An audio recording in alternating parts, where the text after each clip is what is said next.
Ahora vamos a dar inicio a conocer sobre el pensamiento social cristiano y la doctrina social de la Iglesia. Para algunos son dos cosas totalmente diferentes, pero en la práctica, en la realidad, van a lo mismo.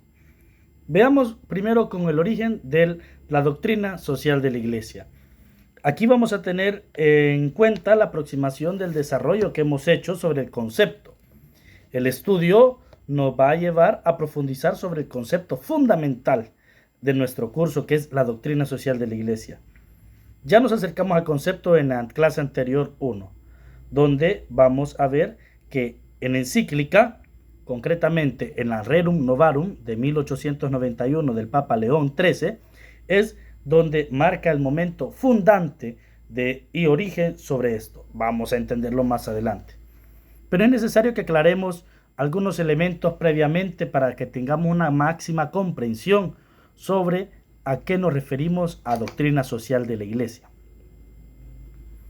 Una primera aproximación que podemos hacer es que el concepto de doctrina social de la Iglesia hace referencia a un conjunto de reflexiones que la Iglesia Católica ha elaborado y continúa elaborando sobre el análisis de los diversos ámbitos que rodean la vida del ser humano en los contextos históricos. Esto lo encontramos en el compendio, en los numerales 7 y 8, explícitamente.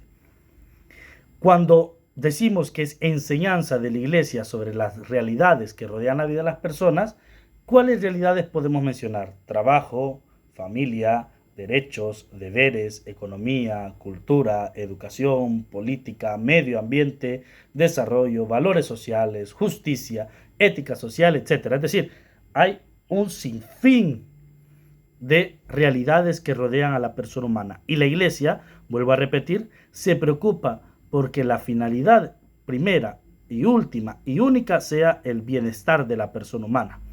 Por eso podemos entender como lo dice en el compendio, que dice: el cristiano sabe que puede encontrar en la doctrina social de la Iglesia los principios de reflexión, criterios de juicio y directrices de acción como base para promover un humanismo integral y solidario. Aquí vamos a entender entre la diferencia del concepto de pensamiento social de la Iglesia. ¿Por qué? Porque el concepto de pensamiento social cristiano que vimos en la clase anterior está centrado a la interpretación de la práctica que se desprende de la vivencia de valores, mientras que la doctrina social de la Iglesia la podemos definir a partir de una elaboración formal, es decir, algo que ya va sistemático, que la Iglesia realiza sobre el análisis de una problemática social. Partiendo aquí, vamos a ver que en el inicio, la doctrina social de la Iglesia, por eso se pone como punto de origen y fundamental la carta encíclica de 1891, la Rerum Novarum del Papa León XIII. Aquí podemos ir viendo y podemos ir ampliando mucho más cuáles son las temáticas que la Iglesia ha tratado el tema de la paz, la Iglesia en Pacem in Terris, sobre el tema del desarrollo, la Populorum Progressio de Pablo VI, sobre el trabajo, la Solicitudo Rei Socialis de Juan Pablo II, la Caritas in Veritate, la necesidad de la solidaridad y la caridad en la verdad al servicio del humanismo verdadero. El Papa Francisco ha escrito 3 documentos de doctrina social de la Iglesia. Primero, la encíclica Laudato Si, que hace referencia al tema de la ecología, y en el 2015 y el año recién pasado escribió la segunda parte, por así decir, de la Laudato Si, la Laudate Deum, donde viene y da una perspectiva y una propuesta nueva de cómo vivir una verdadera ecología integral desde el cristianismo. Y en el 2020 escribió sobre la fraternidad humana, la Fratelli Tutti. Así que podemos ir viendo de que todos los papas han desarrollado a lo largo, desde 1891 hasta la actualidad, todo el papado ha dedicado a esto. Hay una preocupación que ha tenido la Iglesia, que es la condición de la persona humana en la sociedad, que como lo veíamos es el centro de la misión de la Iglesia en este mundo. En la segunda mitad del siglo XIX se presentaba el escenario total representativo. Recordemos las consecuencias económicas y sociales derivadas de la revolución industrial, que son efecto de la Revolución Francesa de finales del siglo XVIII. también vemos cómo afecta en el ámbito del trabajo y concretamente en el contexto europeo se va a definir una dinámica social particular. De esta manera, hay una difusión de corrientes de pensamiento filosóficos que constituyen la base de sistemas políticos y económicos, principalmente los principios liberales, desarrollados por el sistema capitalista y el análisis que surge del pensamiento social. Podemos mencionar a Feuerbach, a Engels y a la máxima representación del socialismo o del pensamiento social, el Marx, Karl Marx. Estos tres personajes marcan un antes y un después que van a ayudar a entender las transformaciones sociales del siglo XIX con repercusiones en el siglo XX. Y esto no lo podemos leer de forma aislada. Porque si leemos esto de forma aislada, lo que estamos haciendo, estamos descontextualizando toda la historia de la humanidad. Vamos sobre la revolución industrial. La revolución industrial, sabemos de que sí, es un nuevo modelo para la sociedad humana en términos de optimización de los procesos de producción y satisfacción de necesidad, sí. Pero también lo que hace es un retroceso en la actividad humana misma, porque concretamente en el área laboral, porque la misma dinámica que propone la industrialización, que reduce la participación humana en los procesos de producción, esos mismos procesos industrializados necesitan una participación de menos trabajo humano. Eso quiere decir de que el área artesanal iba a ir en decanto. Entonces, el área artesanal se va decantando por procesos más eficientes, que son la industria.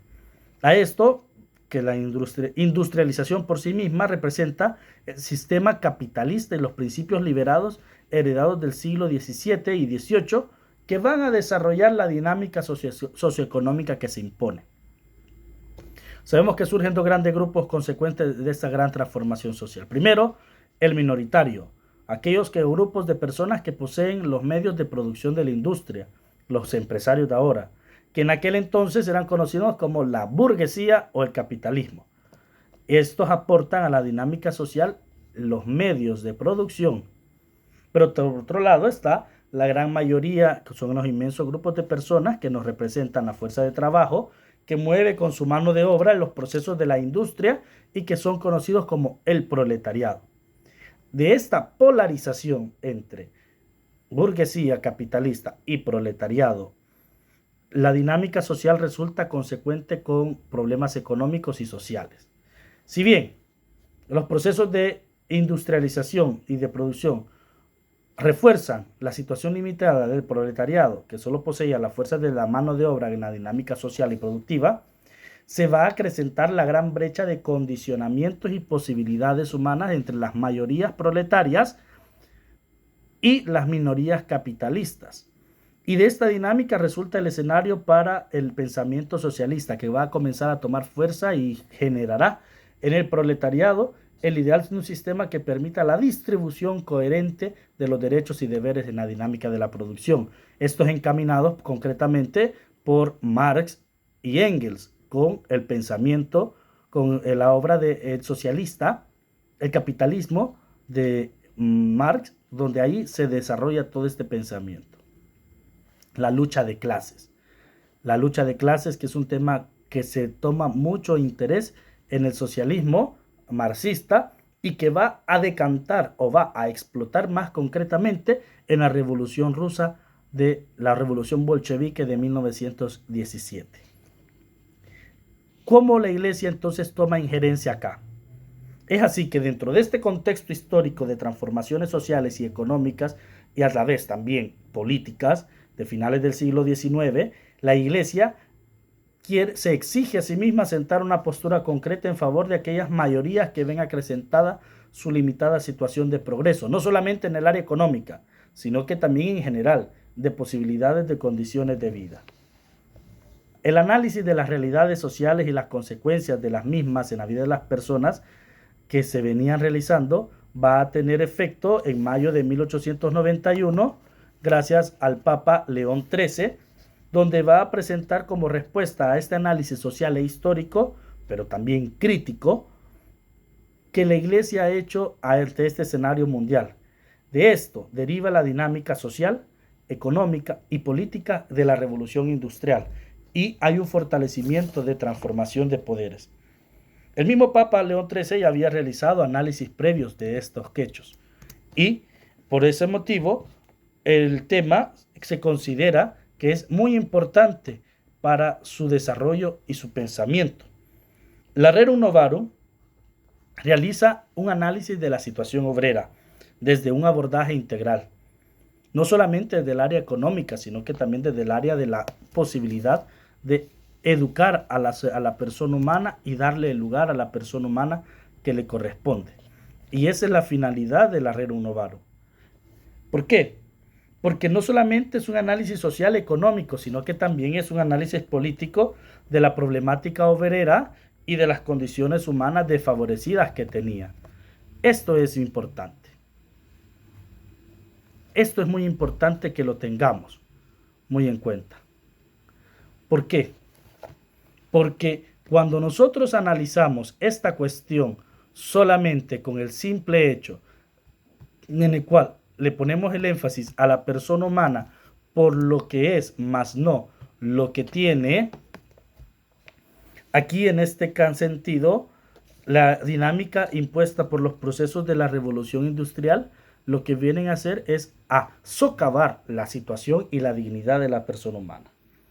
Esto va a representar una inquietud para la Iglesia, que va a empezar de manera formal y constante un análisis de las diversas realidades que van a rodear a las personas, y a la elaboración de documentos, mensajes, que sirven como propuesta para abordar desde los principios y valores cristianos. Esto entonces, la doctrina social de la Iglesia hace la propuesta de análisis sobre el carácter social que la Iglesia realiza en periodos determinados de la historia, cuando la dinámica social se condiciona a condiciones inhumanas a grupos de personas o sociedades enteras. Dicho este planteamiento, podemos entonces nosotros caer en cuenta en la relación que tiene entonces el pensamiento social cristiano y la doctrina social. Hay un elemento común que le vamos a llamar la cuestión social. ¿Qué es la cuestión social? La cuestión social es el conjunto de realidades sociales, políticas, económicas, culturales, educativas, medioambientales, etcétera, que le vamos a conocer con este nombre. En algunos casos, el análisis de la cuestión social se va a enfocar más en unos ámbitos que en otros. Por ejemplo, la Rerum Novarum centra su cuestión social en la condición humana de los obreros, que es lo que más le inquieta a la Iglesia de finales del siglo XIX, en el ámbito laboral y en el tema de los derechos de las personas. Esta cuestión social, entonces, va a ser el análisis del ámbito laboral. El Papa Juan XXIII va a escribir la Pacem in Terris, que está enfocada en el contexto histórico y la cuestión social de la búsqueda de la paz en medio de la conocida Guerra Fría. El Papa Pablo VI escribirá la Populorum Progressio en el contexto de las revoluciones sociales que se estaban desarrollando en la década de los 70 y 80, principalmente en América Latina, y consecuentes en otras partes de nuestro planeta, y sobre el tema del desarrollo humano, que no solamente es un desarrollo económico, un desarrollo en cuanto a tecnología, sino que es un desarrollo en cuanto a la búsqueda de la persona humana.